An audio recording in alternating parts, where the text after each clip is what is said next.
Hello বন্ধুরা, তোমাদের সকলকে স্বাগত জানাই আমাদের YouTube channel dreams of success, সফলতার স্বপ্নে তোমাদের সকলকে স্বাগত জানাই। তো বন্ধুরা, আজকের এই ভিডিওর মাধ্যমে আমরা আলোচনা করব ডাব্লিউবিপি মেন্সের প্রিভিয়াস ইয়ারের কোশ্চেনগুলি নিয়ে। 2018 এবং 19 সালে ডাব্লিউবিপি মেন্স পরীক্ষায় যে প্রশ্ন উত্তরগুলি এসেছিল সেই জিকের প্রশ্ন উত্তরগুলি আমরা দেখে নেব আজকের এই ভিডিওটির মাধ্যমে। তো তোমরা যারা ডাব্লিউবিপি মেন্সের জন্য প্রিপারেশন করছো তাদের এই ভিডিওটি খুবই গুরুত্বপূর্ণ। অবশ্যই তোমরা এই ভিডিওটি শেষ পর্যন্ত দেখবে, স্কিপ না করে সম্পূর্ণ ভিডিওটি দেখবে এবং প্রতিটি প্রশ্নের উত্তর দেওয়ার চেষ্টা করবে এবং দেখবে খেয়াল করে কীরকম ধরনের প্রশ্ন আসছে তোমাদের ডাব্লিউবি মেন্সে। গত 2 বছরে কীরকম ধরনের প্রশ্ন এসেছিলো সেগুলো তোমরা অবশ্যই ধারণা করতে পারবে এখান থেকে, এবং এ থেকে তোমরা একটা ক্লিয়ার ধারণা পেয়ে যাবে যে সামনে কী প্রশ্ন আসতে চলেছে। তোমরা সেই সমস্ত বিষয়গুলি জোর দিয়ে পড়বে যেগুলি দেখবে অনেকবার রিপিট হচ্ছে, তো সেইগুলি অবশ্যই জোর দিয়ে পড়াশোনা করবে।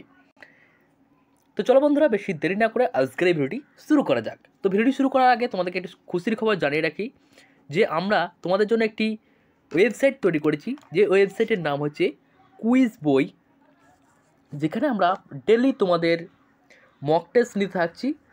অলরেডি 2টি মক টেস্ট তোমাদের নিয়েছি এবং প্রতিদিন আমরা তোমাদের এখানে মক টেস্ট নেব এবং তার সাথে কিছু গুরুত্বপূর্ণ স্টাডি ম্যাটেরিয়াল আমরা এখানে প্রোভাইড করব। যে কোনো পিডিএফ আমরা কিন্তু এখানে তোমাদেরকে দেবো। তো অবশ্যই তোমরা এই আমাদের ওয়েবসাইটে ভিজিট করো quizboy.com, সেখানে কিন্তু অবশ্যই ভিজিট করো। তো সেই ওয়েবসাইটের লিঙ্ক তুমি ভিডিও ডেসক্রিপশানে পেয়ে যাবে। এছাড়াও তুমি গুগলে গিয়ে সার্চ করতে পারো quizboy.com, তাহলে কিন্তু আমাদের ওয়েবসাইটে পৌঁছে যাবে, যেখানে দেখতে হবে তোমাদের প্রতিনিয়ত মক টেস্ট আমরা নিতে থাকছি। তো আমরা কিন্তু একটি ইংলিশের মক টেস্ট নিয়েছি এবং তার সাথে একটি জিকের মক টেস্ট তোমাদের নিয়েছি। তো সেই দুটি মক টেস্টে অবশ্যই তোমরা পার্টিসিপেট করে নাও। তো চলো বন্ধুরা, এবার শুরু করা যাক আজকের ভিডিওটি। তো এখানে প্রথম কোশ্চেন দেখতে পাচ্ছ, নিম্নের কোন অসামান্য অবদানের জন্য শান্তিস্বরূপ ভাটনাগর পুরস্কার দেওয়া হয়?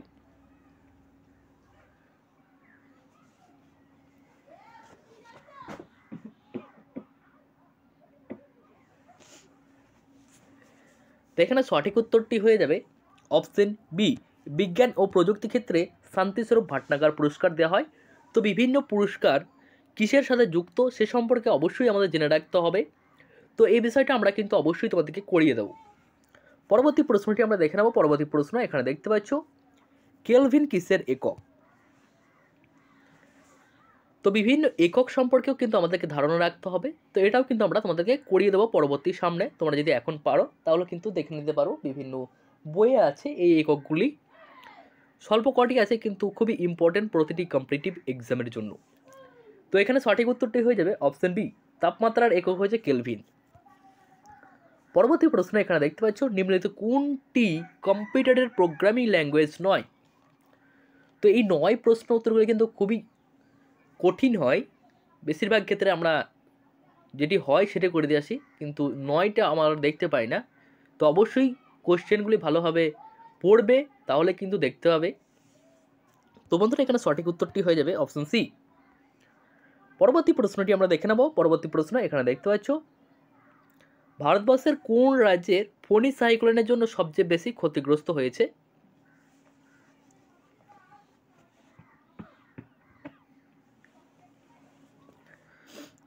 তো বন্ধুরা, তোমাদেরকে বলে রাখি, আমরা কিন্তু বিভিন্ন সাইক্লোন বা ঘূর্ণিঝড় সম্পর্কে আমরা আলোচনা করেছি একটি ভিডিওতে, যেখানে আমরা তোমাদেরকে ডিটেলসভাবে বলে দিয়েছি যে কোন ঝড়ের অর্থ কী এবং কোন ঝড়ের নাম কোন দেশ করেছে সে সম্পর্কে তোমাদের জানিয়ে দিয়েছি। তো সেই ভিডিওটি অবশ্যই তোমরা দেখে নেবে। সেই ভিডিওর লিঙ্ক কিন্তু তুমি ভিডিওটির ডেসক্রিপশানে পেয়ে যাবে, এছাড়াও আই বাটনে পেয়ে যাবে। তো সেখান থেকে অবশ্যই দেখে নেবে। সেখানে কিন্তু গুরুত্বপূর্ণ প্রশ্ন উত্তরগুলি নিয়ে আলোচনা করেছি। অবশ্যই সেখান থেকে একটি প্রশ্ন আসার সম্ভাবনা আছে যদি ঝড় থেকে প্রশ্ন আসে। তো এখানে সঠিক উত্তরটি হয়ে যাবে বন্ধুরা অপশন বি, উড়িষ্যা ভারতবর্ষের সবথেকে বেশি ক্ষতিগ্রস্ত হয়েছিল ফণী সাইক্লোনে। পরবর্তী প্রশ্নটি আমরা দেখে নেব। পরবর্তী প্রশ্ন এখানে দেখতে পাচ্ছ, নিম্নের কোনটি খারিফ শস্য?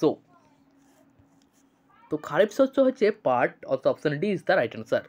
পরবর্তী প্রশ্নটি আমরা দেখে নেব। পরবর্তী প্রশ্ন এখানে তোমরা দেখতে পাচ্ছ, সিন্ধু সভ্যতার নিম্নের কোন ধাতুর ব্যবহার ছিল না? সিন্ধু সভ্যতায় নিম্নের কোন ধাতুর ব্যবহার ছিল না? তো এখানে সঠিক উত্তরটি হয়ে যাবে অপশন ডি, লোহা। পরবর্তী প্রশ্নটি আমরা দেখে নেব। পরবর্তী প্রশ্ন এখানে দেখতে পাচ্ছ এটি সংবিধান থেকে প্রশ্ন।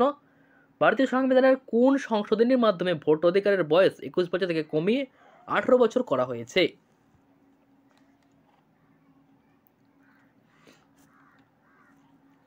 তো এটি করা হয়েছে 61তম সংবিধান সংশোধনীর মাধ্যমে। পরবর্তী প্রশ্নটি আমরা দেখে নেব। পরবর্তী প্রশ্ন এখানে দেখতে পাচ্ছ রাহি সর্নাবাদ কোন খেলার সঙ্গে যুক্ত? তো বিভিন্ন ব্যক্তি বিভিন্ন খেলার সাথে যুক্ত। তো এই তথ্যার্থেই আমাদের কিন্তু দেখে রাখতে হবে। এখান থেকে কিন্তু প্রতি বছর একটি করে প্রশ্ন আসে, কোন ব্যক্তি কোন খেলার সাথে যুক্ত। তোমরা পিডিতেও দেখেছো, এখান থেকে একটি প্রশ্ন এসেছিল। তো এখানে সঠিক উত্তরটি হয়ে যাবে রাহি সর্নাবাদ ছিলেন টেবিল টেনিসের সাথে যুক্ত, অর্থাৎ option A is the right answer. পরবর্তী প্রশ্নটি আমরা দেখে নেব। পরবর্তী প্রশ্ন এখানে দেখতে পাচ্ছ দার্শনিকের উল কাকে বলা হয়? তো দার্শনিকের উল বলা হয় জিঙ্ক অক্সাইডকে, অর্থাৎ option B is the right answer. পরবর্তী প্রশ্নটি আমরা দেখে নেব। পরবর্তী প্রশ্ন এখানে দেখতে পাচ্ছ আগা খান কাপ কোন খেলার সঙ্গে যুক্ত? তো আগা খান কাপ যুক্ত হকি খেলার সাথে, অর্থাৎ option C is the right answer. পরবর্তী প্রশ্নটি আমরা দেখে নেব। পরবর্তী প্রশ্ন এখানে দেখতে পাচ্ছ ফ্রিডম বিহাইন্ড বার্ডস কার লেখা? তো এই বিখ্যাত গ্রন্থটি রচনা করেছেন কিরণ বেদী, অর্থাৎ option A is the right answer. পরবর্তী প্রশ্নটি আমরা দেখে নেব। পরবর্তী প্রশ্ন এখানে দেখতে পাচ্ছ পৃথিবীর উচ্চতম মালভূমির নাম কি? তো পৃথিবীর উচ্চতম মালভূমি হচ্ছে পামির মালভূমি, অর্থাৎ option D is the right answer. Next প্রশ্নটি আমরা দেখে নেব। নেক্সট প্রশ্ন এখানে দেখতে পাচ্ছ নালন্দা বিশ্ববিদ্যালয় কার রাজত্বকালে তৈরি হয়েছিল? তো নালন্দা বিশ্ববিদ্যালয় তৈরি হয়েছিল পামির মালভূমিতে, নালন্দা বিশ্ববিদ্যালয় তৈরি হয়েছিল প্রথম কুমারগুপ্তের আমলে, অর্থাৎ option B is the right answer. পরবর্তী প্রশ্নটি আমরা দেখে নেব। পরবর্তী প্রশ্ন এখানে দেখতে পাচ্ছ বিভিন্ন মৌলের বিভিন্ন পরমাণু নিউটন সংখ্যা সমান কিন্তু প্রোটন সংখ্যা ভিন্ন, তাকে কি বলে?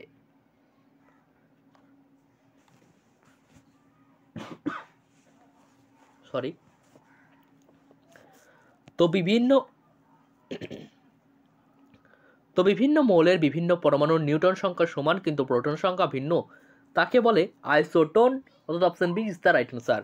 তো আইসোটোপ কাকে বলা হয় সেটি কিন্তু অবশ্যই কমেন্ট করে জানিও।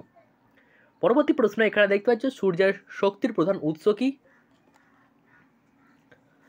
তো সূর্যের শক্তির প্রধান উৎস হচ্ছে হাইড্রোজেন ও হিলিয়াম, অর্থাৎ option C is the right answer. পরবর্তী প্রশ্নটি আমরা দেখে নেব। পরবর্তী প্রশ্ন এখানে দেখতে পাচ্ছ জার্মান সিলভার তৈরি করতে নিম্নে কোন উপাদানগুলো প্রয়োজন হয়? তো জার্মান সিলভার তৈরি করতে তামা, দস্তা ও নিকেলের প্রয়োজন হয়। পরবর্তী প্রশ্ন আমরা দেখে নেব। পরবর্তী প্রশ্ন এখানে দেখতে পাচ্ছ ভারতের ম্যানচেস্টার কাকে বলা হয়? তো ভারতের ম্যানচেস্টার বলা হয় আহমেদাবাদকে, অর্থাৎ option A is the right answer. পরবর্তী প্রশ্নটি আমরা দেখে নেব। পরবর্তী প্রশ্ন এখানে দেখতে পাচ্ছ পৃথিবীর দীর্ঘতম নদী হলো কোনটি? তো পৃথিবীর দীর্ঘতম নদী হলো নীল নদ, এবং গভীরতম নদী কোনটি সেটি কিন্তু অবশ্যই তোমরা জানাবে। পরবর্তী প্রশ্ন এখানে দেখতে পাচ্ছ কোন ভিটামিনের অভাবে স্কারভিয়া রোগটি হয়? তো স্কারভিয়া রোগটি কিন্তু দাঁতে হয়, তোমরা জানো। তো এটি ভিটামিন সি এর অভাবে হয়ে থাকে। পরবর্তী প্রশ্নটি আমরা দেখলাম। পরবর্তী প্রশ্ন এখানে দেখতে পাচ্ছ কোন নদীকে দক্ষিণ ভারতের গঙ্গা বলা হয়? তো দক্ষিণ ভারতের গঙ্গা বলা হয় তোমরা সকলেই জানো গোদাবরী নদীকে, অর্থাৎ option D is the right answer. পরবর্তী প্রশ্নটি আমরা দেখলাম। পরবর্তী প্রশ্ন এখানে দেখতে পাচ্ছ বাতাসের নাইট্রোজেনের শতকরার পরিমাণ কত? তো বাতাসের নাইট্রোজেনের শতকরা পরিমাণ হচ্ছে 78.09%, অর্থাৎ option C is the right answer. পরবর্তী প্রশ্ন এখানে দেখতে পাচ্ছি গ্রীষ্মকালীন সৌরস্থিতি কবে হয়? তো গ্রীষ্মকালীন সৌরস্থিতি হয় 21শে জুন, অর্থাৎ option B is the right answer. Next প্রশ্নটি এখানে দেখতে পাচ্ছ এসআই পদ্ধতির তাপমাত্রার একক কি? তো দেখতে পাচ্ছ আবার একটি একক থেকে প্রশ্ন। তো এসআই পদ্ধতিতে তাপমাত্রার একক হচ্ছে কেলভিন, অর্থাৎ option B is the right answer. পরবর্তী প্রশ্নটি আমরা দেখে নেব। পরবর্তী প্রশ্ন এখানে দেখছি জাতীয় মানবাধিকার দিবস কোন দিনটি পালন করা হয়? তো প্রতি বছর 10ই ডিসেম্বর পালন করা হয় জাতীয় মানবাধিকার দিবস, অর্থাৎ option C is the right answer. Next প্রশ্নটি আমরা দেখে নেব। এই প্রশ্নটি রিপিট হয়ে গেছে। কততম সংবিধান সংশোধনী দ্বারা ভোটাধিকারের বয়স 21 বছর থেকে কমিয়ে 18 বছর করা হয়েছে? সেটি হচ্ছে 61তম সংবিধান সংশোধনের মাধ্যমে, একটু আগে তোমাদেরকে জানিয়ে দিলাম। নেক্সট প্রশ্ন এখানে দেখছো ইউনিসেফের সদর দপ্তর কোথায় অবস্থিত? তো ইউনিসেফের সদর দপ্তর অবস্থিত নিউ ইয়র্ক সিটিতে, অর্থাৎ option A is the right answer. পরবর্তী প্রশ্ন এখানে দেখতে পাচ্ছি সংসদে 0 আওয়ার বলতে কোন সময়কে বোঝায়? তো এই প্রশ্নটা কিন্তু মতপার্থক্য আছে অনেক। তো এখানে কিন্তু ডাব্লিউবিপি বোর্ড ধরেছিল 12টা থেকে 1টি, অর্থাৎ option D is the right answer. পরবর্তী প্রশ্নটি আমরা দেখে নেব। পরবর্তী প্রশ্ন এখানে দেখছি যে শ্রীনিবাস রামানুজ ছিলেন একজন বিখ্যাত গণিতবিদ। নেক্সট প্রশ্ন এখানে দেখছি জেলার মুখ্য রাজস্ব আদায়কারী কে? তো জেলার মুখ্য রাজস্ব আদায়কারী হচ্ছে রাজ্যপাল, অর্থাৎ option C is the right answer. পরবর্তী প্রশ্নটি আমরা দেখে নেব। পরবর্তী প্রশ্ন এখানে দেখতে হচ্ছে পাল বংশের প্রতিষ্ঠাতাকে। তো পাল বংশের প্রতিষ্ঠাতা হচ্ছে গোপাল, অর্থাৎ option C is the right answer. পরবর্তী প্রশ্নটি আমরা দেখে নেব। পরবর্তী প্রশ্ন এখানে দেখতে হচ্ছে মৌসিনরাম জায়গাটি কোন রাজ্যের অন্তর্গত? তো মৌসিনরাম এই জায়গাটি মেঘালয়ের অন্তর্গত, অর্থাৎ option D is the right answer. পরবর্তী প্রশ্নটি আমরা দেখে নেব। পরবর্তী প্রশ্ন এখানে দেখতে হচ্ছে মেগাস্থানিসের রচিত ইন্ডিকা গ্রন্থটি কোন বংশের ইতিহাস জানা যায়? তো মেগাস্থানিসের রচিত ইন্ডিকা গ্রন্থ থেকে আমরা জানতে পারি মৌর্য সাম্রাজ্যের কথা, অর্থাৎ option D is the right answer. পরবর্তী প্রশ্নটি আমরা দেখে নেব। পরবর্তী প্রশ্ন এখানে দেখতে পাচ্ছ মিতান মাসি স্রষ্টা কোন লেখক? মিতান মাসি এই চরিত্রের স্রষ্টা হচ্ছে সুচিত্রা ভট্টাচার্য, অর্থাৎ option A is the right answer.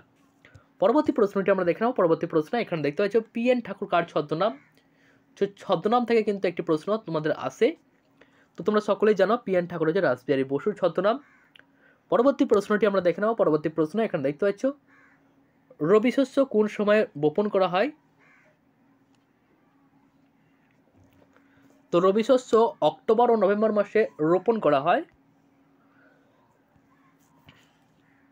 অর্থাৎ option B is the right answer. পরবর্তী প্রশ্নটি আমরা দেখে নেব। পরবর্তী প্রশ্ন এখানে দেখতে পাচ্ছ বিখ্যাত অ্যাথলিট স্বর্ণা বর্মন পশ্চিমবঙ্গের কোন জেলায় বাসিন্দা?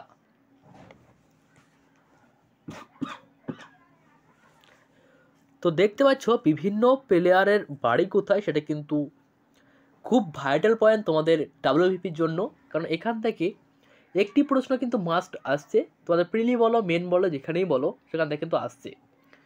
তো এখানে সঠিক উত্তরটি হয়ে যাবে অপশন এ জলপাইগুড়ি। বিখ্যাত অ্যাথলিট স্বর্ণা বর্মন পশ্চিমবঙ্গের জলপাইগুড়ি জেলায় অবস্থিত। নেক্সট কোন খেলা প্রশান্ত ও আটলান্টিকা মহাসাগরে সংযুক্ত করেছে? কোন খাল প্রশান্ত ও আটলান্টিকা মহাসাগরকে যুক্ত করেছে? তো প্রশান্ত ও আটলান্টিকা খালকে যুক্ত করেছে, মহাসাগরে যুক্ত করেছে পানামা খাল, অথবা option A is the right answer. পরবর্তী প্রশ্নটি আমরা দেখে নেব। পরবর্তী প্রশ্ন এখানে দেখতে হচ্ছে ক্যালসিয়াম কার্বনেটে ক্যালসিয়ামের পরিমাণ কত? তো ক্যালসিয়াম কার্বনেটে ক্যালসিয়ামের পরিমাণ হচ্ছে 40%, অর্থাৎ option B is the right answer. পরবর্তী প্রশ্নটি আমরা দেখে নেব। পরবর্তী প্রশ্ন এখানে দেখতে পাচ্ছ প্রথম পিঙ্ক বল টেস্টটি অনুষ্ঠিত হয়েছিল কোথায়? তো প্রথম পিঙ্ক বল টেস্টটি অনুষ্ঠিত হয়েছিল ইডেন গার্ডেনে, অর্থাৎ option B is the right answer. পরবর্তী প্রশ্নটি আমরা দেখে নেব। পরবর্তী প্রশ্ন এখানে দেখতে পাচ্ছ 2019-এর শেষের দিকে কোন সাইক্লোন পশ্চিমবঙ্গ উপকূল আছড়ে পড়েছিল? তো 2019 সালের শেষের দিকে পশ্চিমবঙ্গ উপকূলে আছড়ে পড়েছিল বুলবুল, অর্থাৎ option B is the right answer. পরবর্তী প্রশ্নটি আমরা দেখে নেব। পরবর্তী প্রশ্ন এখানে দেখতে পাচ্ছ অ্যাপেল আইফোনের অপারেটিং সিস্টেম কি? তো অ্যাপেল আইফোনের অপারেটিং সিস্টেম হচ্ছে iOS, অর্থাৎ option A is the right answer. তো বন্ধুরা এই ছিল আজকের প্রশ্ন উত্তরগুলি। বিভিন্ন প্রশ্ন উত্তর যেগুলো আমরা কালেক্ট করতে পেরেছি সেগুলো নিয়ে আলোচনা করলাম আজকের এই ভিডিওটি মাধ্যমে। তো ভিডিওটি কেমন লাগলো অবশ্যই কমেন্ট করে জানিও, এবং তোমাদের বন্ধুদের সাথে অবশ্যই এই ভিডিওটি শেয়ার করে দিও, এবং আমাদের ওয়েবসাইট ভিজিট করতে ভুলো না। সেখানে কিন্তু প্রতিদিন তোমাদের মক টেস্ট চলছে, ইংলিশ বলো ম্যাথ বলো সমস্ত কিছু মক টেস্ট কিন্তু আমরা ওখানে নেবো। তার জন্য অবশ্যই আমাদের চ্যানেলটিকে ডেলি ভিজিট করো। তো ধন্যবাদ ভিডিওটি এতক্ষণ পর্যন্ত দেখার জন্য।